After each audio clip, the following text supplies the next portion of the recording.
Medieval warfare was a constant race between armor and the weapons built to beat it.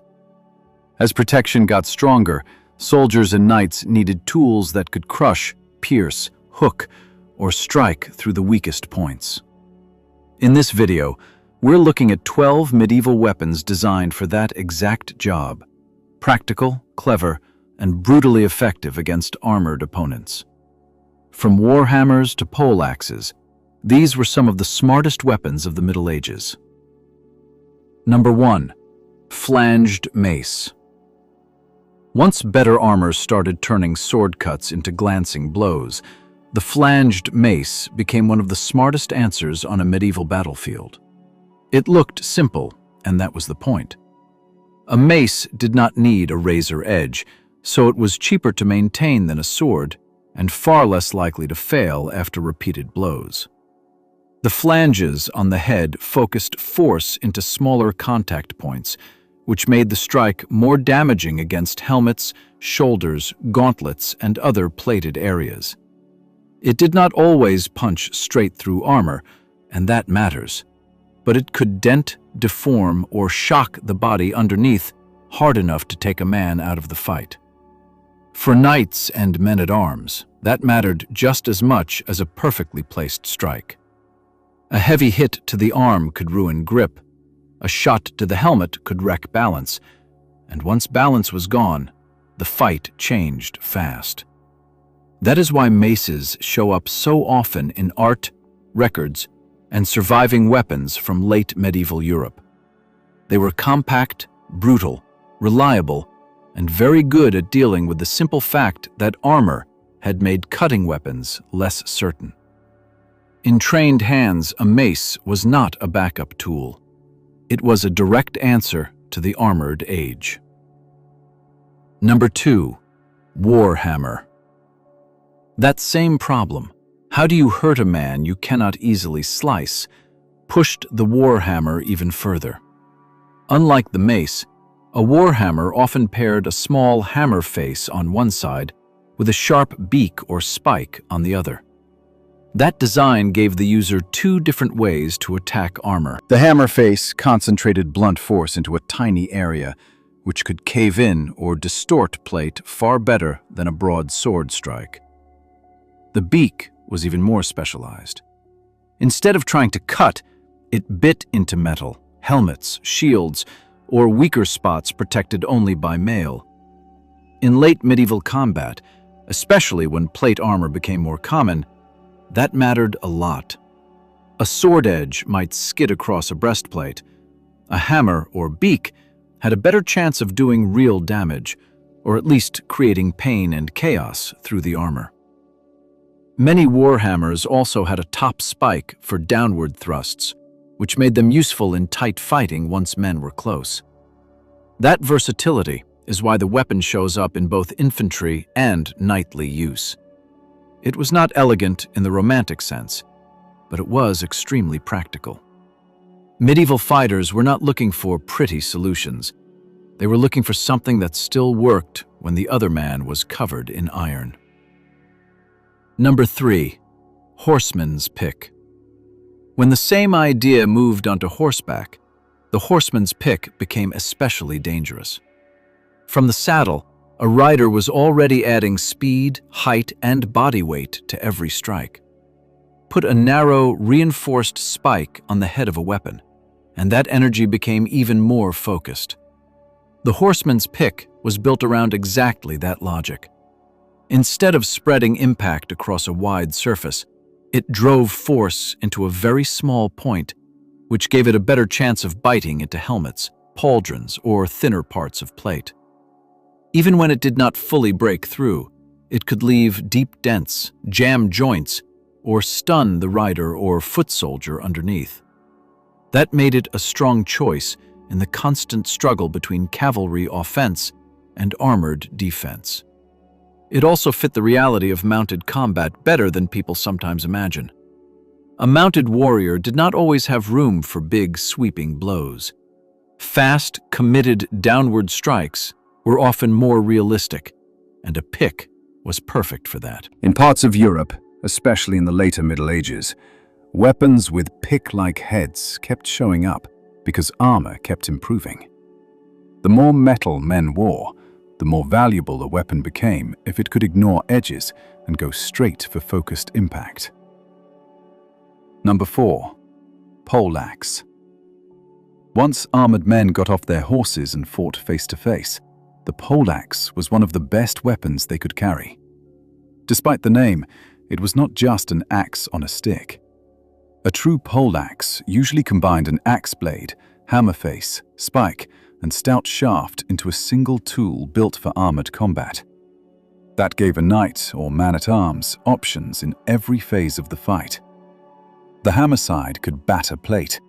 The axe side could chop at less protected limbs or damage lighter targets.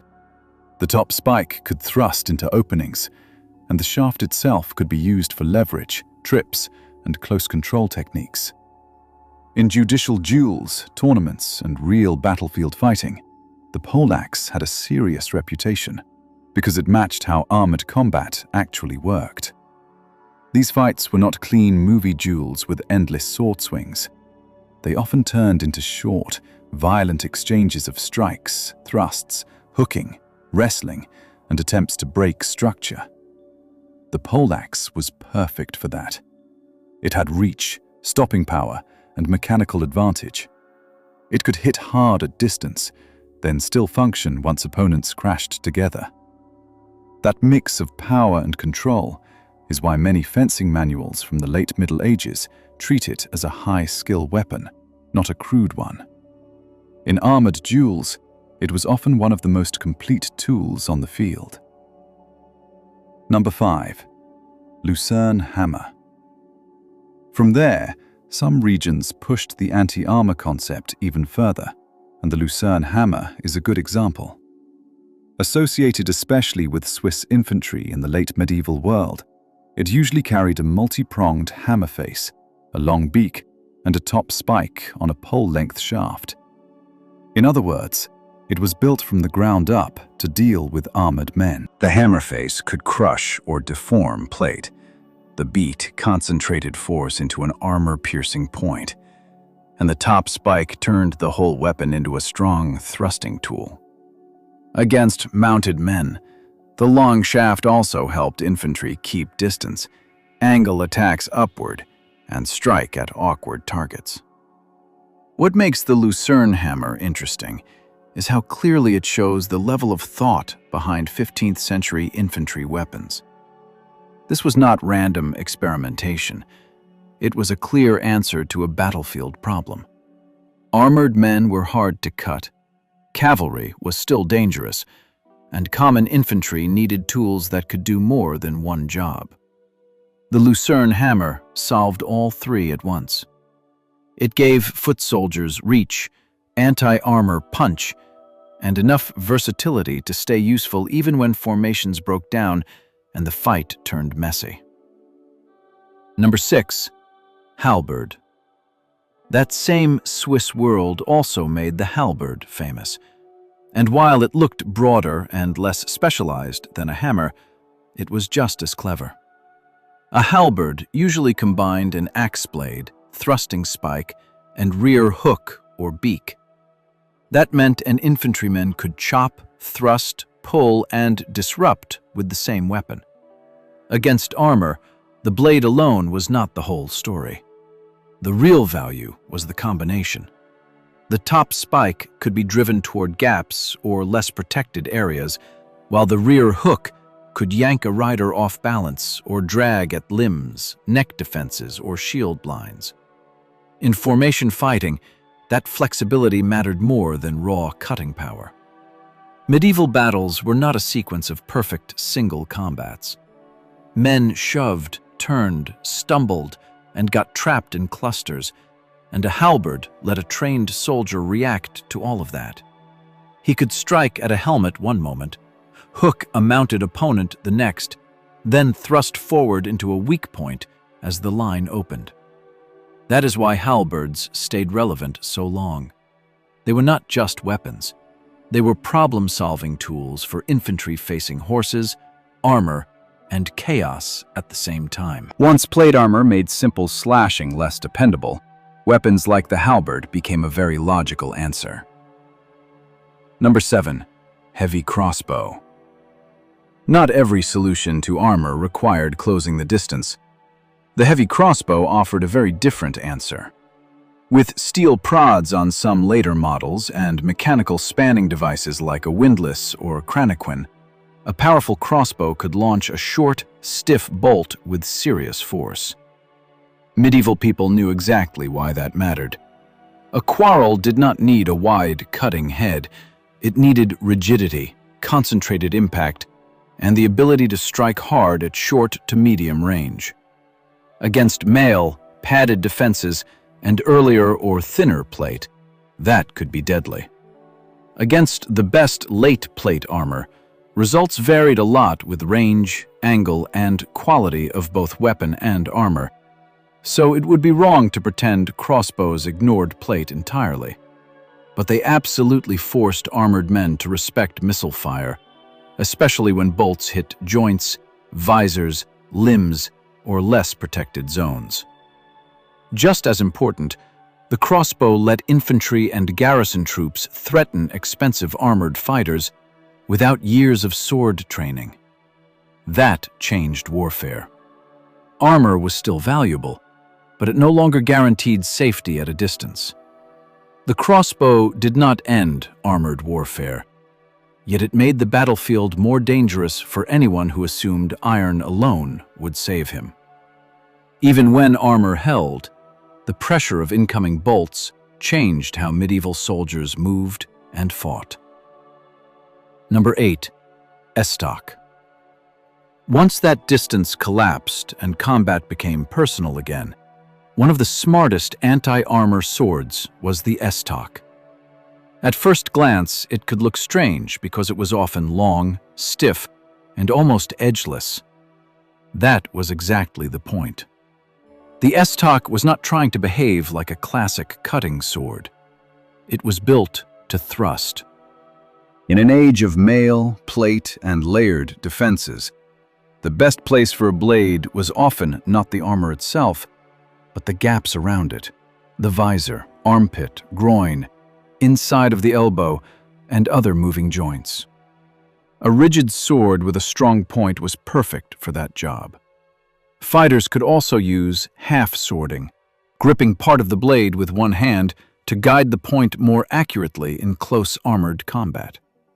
That technique surprises modern viewers, but with proper gloves and an unsharpened or lightly edged section, it made real sense. The estoc shows that medieval weapon design was getting more precise, not more random. When armor blocked cuts, swords adapted by abandoning the cut-first approach. The result was a weapon that looked simple, but fit the logic of the time perfectly. Do not waste energy slashing at steel if you can drive a point into the openings steel cannot cover. Number 9. Rondell dagger. And once fighters were chest to chest, even the estoc could be too long, which is where the rondell dagger came in. This weapon was common, compact, and extremely practical in the armored world of late medieval Europe. Its narrow, stiff blade was made for thrusting, not showy cuts, and the round discs at the guard and pommel helped with grip control when hands were sweaty, gloved, or wrestling for position.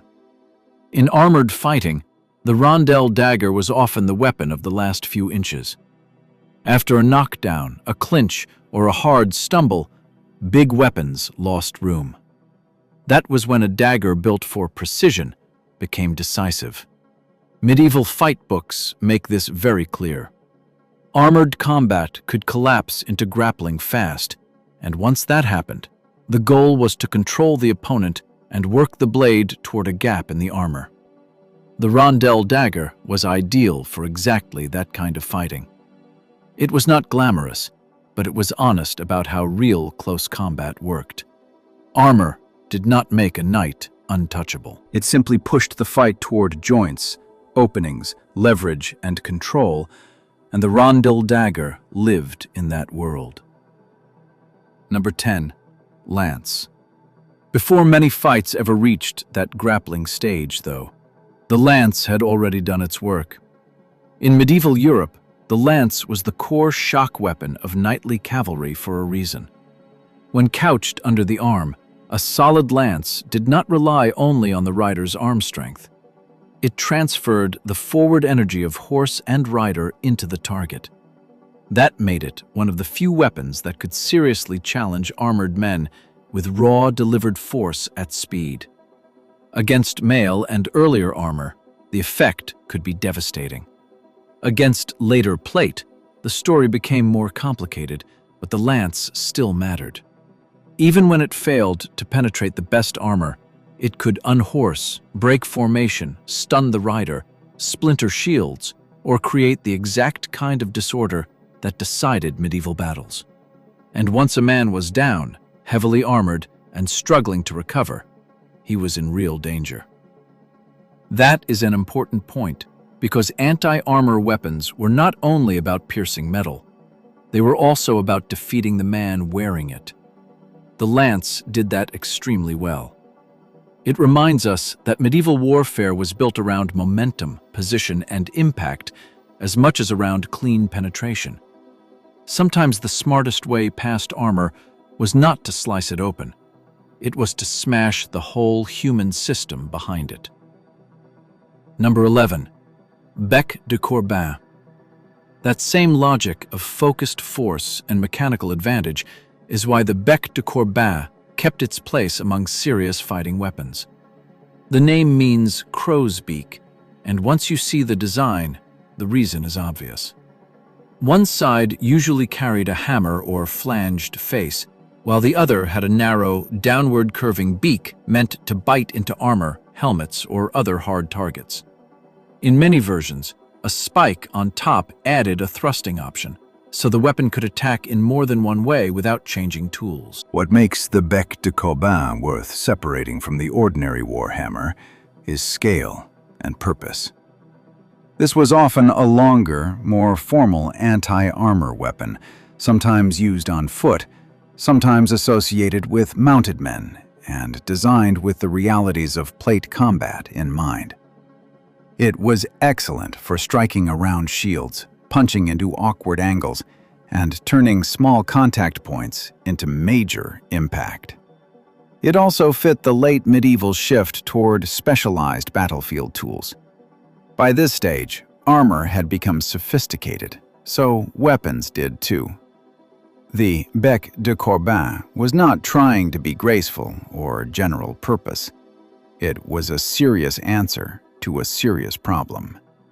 How do you beat a man whose body is protected by shaped steel and years of training? Number 12. Handgonne. And by the late Middle Ages, one weapon started changing the whole conversation: the handgonne. Early handguns were awkward, slow to reload, smoky, and not always reliable. But they introduced a new kind of threat that armor could not ignore for long. Instead of edge geometry or a shaped hammerhead, the handgonne used powder to throw a projectile with force that kept improving over time. Early examples were crude, and their battlefield performance was not magically superior to every other weapon overnight. But that is not why they matter. They matter because they changed the economics of protection. As firearms improved, armor had to grow thicker and heavier to keep up, and that became more expensive, more tiring, and less practical for large numbers of men. In that sense, the handgonne was the beginning of the end of the old balance between armor and handheld weapons. It did not erase swords, poleaxes, or maces immediately. Medieval battlefields stayed mixed for a long time. But once gunpowder weapons entered the equation, armor was no longer just fighting blades, bolts, and hammers. It was fighting chemistry and pressure too. And that was a far harder race to win. The older weapons still mattered, but now they shared the field with a force that kept getting harder to stop.